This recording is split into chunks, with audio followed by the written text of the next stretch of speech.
ریاض فرمایا ہے کہ سورہ ممتحنہ میں جو شرائط خواتین کی بیعت کے متعلق بیان کی گئی ہیں، کیا مردوں سے بھی حضور صلی اللہ علیہ وسلم انہی شرائط پر بیعت فرماتے تھے؟ ایسے نہیں ہے۔ حضور صلی اللہ علیہ وسلم بیعت فرماتے تھے اور 20 روایات آپ کو اس سلسلے میں حدیث کی صحیح ترین کتابوں میں ملیں گے۔ سورہ ممتحنہ جس کا حوالہ آپ نے دیا ہے، اس میں جو خواتین کے لیے شرائط ہیں وہ چند ایک ہیں۔ مثلاً یہ فرمایا کہ اللہ یشرکن باللہ شیئا، اللہ کے ساتھ وہ شرک نہیں کریں گے، اور اسی طرح اور چند ایک چیزیں۔ تو مردوں کی بیعت میں یہ باتیں آتی تھیں، لیکن رسول اللہ صلی اللہ علیہ وسلم مردوں کی بیعت کے الفاظ مختلف مواقع کی مناسبت سے تبدیل کرتے رہتے تھے۔ مثلا آپ نے فرمایا تم میں سے کوئی میرے ہاتھ پہ بیعت کرے اس بات پہ کہ اللہ یسأل احد، وہ کسی سے زندگی بھر سوال نہیں کرے گا۔ تو صحابہ رضی اللہ عنہ نے کہا اللہ کے رسول اس بات پر بیعت فرما لیجئے کہ ہم زندگی میں کسی کے سامنے ہاتھ نہیں پھیلائیں گے۔ تو پھر راوی کہتا ہے کہ میں نے دیکھا کہ اگر کوڑا، وہ گھوڑے پہ سوار ہوتے تھے اور چابک گر جاتی تھی تو کسی سے یہ بھی نہیں کہتے تھے کہ چابک اٹھا کے دے دو، اور یہ بھی آتا ہے کہ وہ کہتے تھے کہ مت اٹھاؤ، میں نے حضور صلی اللہ علیہ وسلم سے بیعت کی تھی کہ میں کبھی زندگی میں کسی کو کسی کام کا نہیں کہوں گا، وہاں مراد یہ۔ اسی طرح رسول اللہ صلی اللہ علیہ وسلم نے بیعت فرمائی مردوں کو اور بالکل مختلف چیز پہ، اور آپ نے فرمایا بیعت کرو کہ تم اپنے امیر کی اطاعت کرو گے، ہر وہ چیز جو تمہارے نفس کو ناگوار گزرے، اور چاہے تمہیں کتنا ہی برا کیوں نہ لگے، تم اپنے امیر کی اطاعت سے نہیں نکلو گے۔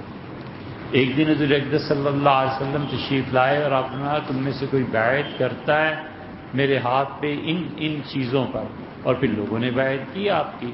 تو اس لیے جو آپ نے فرمایا ہے کہ حضور صلی اللہ علیہ وسلم کی بیعت کے الفاظ وہ قرآن کریم میں کہیں نہیں آئے، وہ حدیث میں ہی آئے ہیں، اور آپ موقع بموقع خود انہیں تبدیل کرتے رہتے تھے۔ مثلاً جب ہجرت ہوئی ہے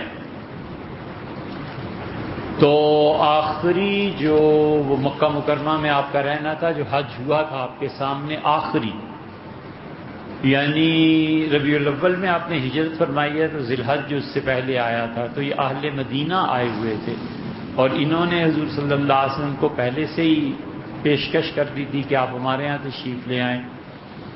تو اس رات کو حضور صلی اللہ علیہ وسلم جب تشریف لے گئے ہیں اہل مدینہ سے بیعت کرنے کے لیے، تو یہ بیعت عقبہ تھی، بیعت عقبہ ثانیہ یا بیعت عقبہ ثالثہ کہلاتی ہے۔ یہ بیعت عقبہ میں جو لوگ شریک تھے وہ کہتے تھے بدر کو ہم کیا جانیں، ہم تو بیعت عقبہ کے لوگ ہیں، یعنی بیعت عقبہ بہت بڑی چیز تھی، بدر والوں سے بھی یہ افضل بعض حضرات نے لکھا ہے، اس لیے کہ انہوں نے ہی رسول اللہ صلی اللہ علیہ وسلم کو دعوت دی تھی۔ تو یہ جو بیعت عقبہ ثانیہ یا ثالثہ تھی، اس میں اب آپ الفاظ دیکھیں تو بالکل ہی بدلے ہوئے ہیں۔ حضور صلی اللہ علیہ وسلم سے جب بیعت شروع ہونے لگی تھی تو اس کے عباس رضی اللہ عنہ کھڑے ہوئے اور انہوں نے کہا مدینے والوں، یثرب والوں، تم جانتے ہو کیا کرنے لگے ہو، کیا کرنے چلے ہو؟ انہوں نے کہا ہم جانتے ہیں کہ اس ہستی کی بیعت کے بعد عرب اور عجم دونوں ممالک ہمارے خلاف ہو جائیں گے اور لڑائیاں ہوں گی اور ہمیں سہنی ہیں اور ان کی مدد کرنی ہے۔ جب بیعت شروع ہوئی تو اب انہوں نے ہاتھ کھینچ لیا، حضور صلی اللہ علیہ وسلم کو تعجب ہوا، انہوں نے فرمایا کہ اب کیوں بیعت نہیں کرتے، ابھی تو بات ہو گئی ہے۔ انہوں نے کہا اللہ کے رسول ایسے نہ ہو کہ ہم بیعت کر لیں اور کل اللہ آپ کو فتح دے دے، آپ کا ملک بن جائے، تو آپ ہمیں چھوڑ کے اور اپنے گھر مکہ تشریف لے جائیں۔ تو حضور صلی اللہ علیہ وسلم نے کھینچ لیا چند ہاتھوں کو، اور آپ نے فرمایا ایسے نہیں ہو سکتا، میری قبریں اور تمہاری قبریں ایک ہو گئی، میرا مرنا اور جینا تمہارا ایک ہے، اب ہم زندگی میں ہمیشہ ساتھ رہیں گے۔ یہ بیعت عقبہ تھی۔ عبادہ ابن صامت رضی اللہ عنہ اس کے راوی ہیں۔